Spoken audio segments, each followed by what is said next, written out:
President Biden says his staff has been, quote, constantly engaged as lawmakers negotiate towards an agreement. We saw the images like you did coming in on Friday when we were live on the air as this tornado touched down. These are vehicles behind us that clearly were not parked that way. All three men convicted of murdering Ahmaud Arbery have been found guilty of federal hate crime charges. You can see what looked to be like Michaela's footprints. Do you remember what those first moments were like when you were able to kind of wake up and understand the gravity of what you were dealing with? Cameras aren't allowed in federal court, but reporters are, and 9 and 10's David Leiden was in the courtroom as the verdict was read. Protesters began marching down Main Street to make sure their message is heard. Just about anyone passing by, you can see they're chanting the whole way down.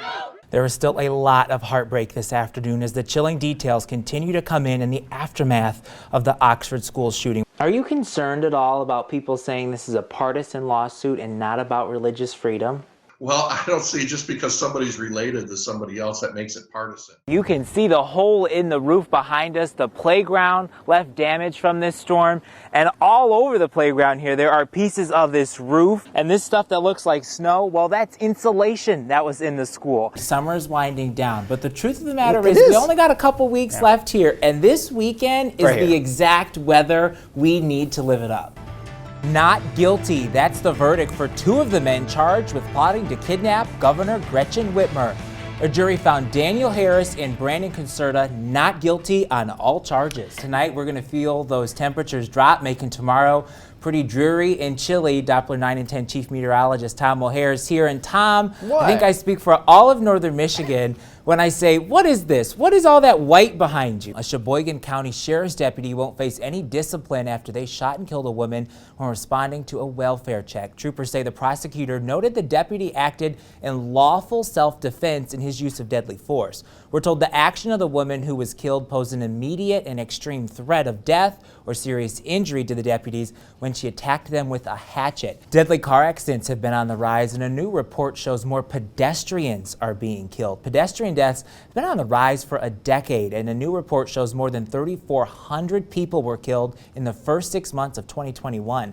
That's a 17% jump from the previous year. More heartbreaking news out of Ukraine, where a deadly attack on a rail station killed 50 people and wounded over 100 others.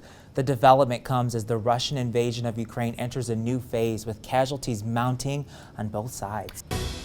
All right, Tom, I've been giving you a lot of flack for this snow. He's killing me. It's because I feel you guys out there. I know you're frustrated with him, so I just have to get it out on your behalf. But I do too. I feel it because I want the warmth. Each day, Captain Dale Rosenbaum takes people across the St. Mary's River. But Tuesday was different. I noticed an object in the water. It was a red object, and wasn't for sure what it was at first, and was getting closer. I realized it was a person. So he radioed down to deckhand Phil Roy and jumped into rescue mode alongside the Sugar Island residents on board. A situation like that, and they all come together and everybody just jumps in and does what you have to do to, save that person. Pulling 16-year-old Michaela Stappa on board, taking her ashore to an ambulance. I was actually pretty terrified. Krista Reynolds-Ramaszewski is Michaela's mom. I got a phone call from my husband, real frantic, real quick, telling me Michaela was being pulled out of the water at the ferry. She tells us Michaela is autistic and thrives in her routine. When her school bus wasn't in its usual spot, she decided that if she walked to the ferry, then that's where her bus would be. Here at Ani Osborne Park, you can see what looked to be like Michaela's footprints, leading from the road down to the ice just behind us of the freezing cold St. Mary's River. Krista tells us Michaela is doing well, outside of a little soreness and a few cuts and bruises. Her family forever thankful for those on board that ferry. I'll never be able to thank those guys enough. If they wouldn't have seen her, she wouldn't be here. But Rosenbaum and Roy say they were just doing what's right. I mean, we just did what we had to do, so. And I hope everybody would do that. I'm just a guy that's, doing my job and, see somebody in need. In Sault Ste. Marie, Xavier Hershovitz, 9 and 10 News.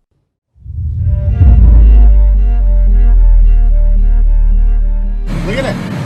Oh my God. Oh, you can see the funnel. Do you see the funnel up there? We have confirmed that a tornado touched down in Gaylord this afternoon.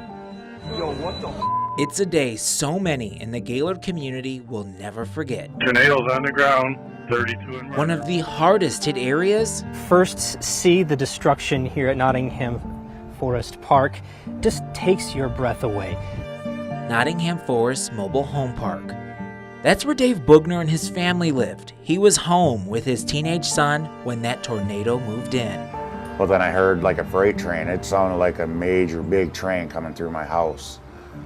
Went to my bedroom and looked out and I seen a carport fly over my house and hit my neighbor's house. He told his son to brace himself. A tree came through the roof, then? The only thing I remember is getting thrown through my bathroom wall and then coming to, screaming for help, and my son coming to find me.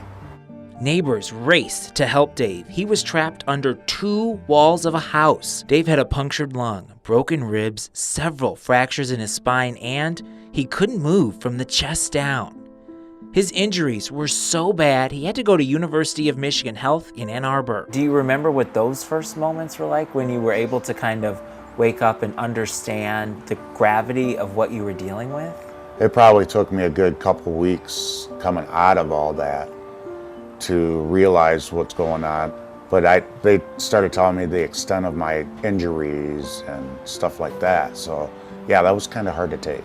When you were finally able to kind of see some of the images of Gaylord after the tornado, what was your reaction? I cried. Yeah, it was very hard for me. His body broken. Nothing left, just right down to the frame. And his home destroyed. Even memories and stuff, you know, like a lot of pictures. A lot of people found a lot of things, but some things weren't found. But Dave's focus had to be on his recovery, which required extensive therapy. It was very difficult for me. I gave my therapist a lot of attitude. Yeah. Sarcasm, but you know, I pushed through it. Every time they gave me a new goal to get, I did it. Finally, on July 22nd, after more than 2 months in the hospital, Dave was able to go home. If I could jump for joy, I would have been jumping for joy. But where would he go? The storm destroyed everything. Well, while Dave was focused on his health, his community in Gaylord was focusing on all the rest. A GoFundMe was set up to help his family with expenses since Dave could no longer work. A stranger heard their story and offered a place to stay. Organizations stepped up and got Dave a power chair to help him get around. I couldn't believe the town did that. I mean, that's very, very overwhelming kind of for me, you know. And not even just the town, just people that heard my story, you know, just helping. And I'm very, very grateful. By myself, yeah. It takes special people to take care of what happened to me, you know. Yeah.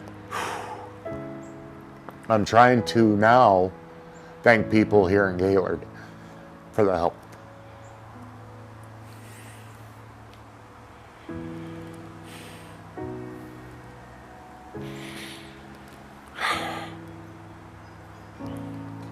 Without them, I don't think I'd be here, you know.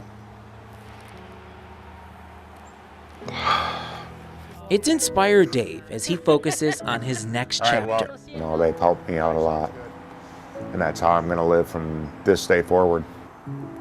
Life's too short to just be careless anymore, you know. What are we doing first today? Let's go right to our normal. Physical therapy continues back home in Gaylord, working each day to be a little stronger than he was before. I don't even know how many it was, 8, I think, 6. You are really working to live life every day now, but I know that for you, you really want to walk again. Yes, that's my #1 goal. They're done right now. They want a vacation, so. Keyword though is vacation. Vacation. You're hoping they come back. Yes, yep, eventually they will, yep.